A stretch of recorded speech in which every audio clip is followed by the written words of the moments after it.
बिबट्याने केली गायीची शिकार, नागरिकांमध्ये भीतीचे वातावरण। लोणार तालुक्याच्या बुमराळा शेत शिवारातील घटना। बिबट्याने गायीची शिकार केल्याची घटना बुलढाणा जिल्ह्याच्या लोणार तालुक्यातील बुमराळा शेत शिवारात घडली आहे।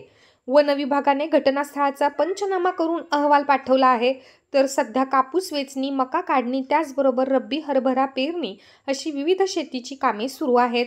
अशातच शेत शिवारात बिबट्याचा वावर असल्याने शेतकरी आणि शेतमजुरांमध्ये भीतीचे वातावरण पाहायला मिळते। या बिबट्याचा वन विभागाने तात्काळ बंदोबस्त करून पशुधन शेतकऱ्याला नुकसान भरपाई द्यावी अशी मागणी शेतकऱ्यांनी केली आहे। शेतामध्ये गाय बांधेल होती, रात्री बिबट्याने तिच्यावर हल्ला करून तिची जीवे मारली।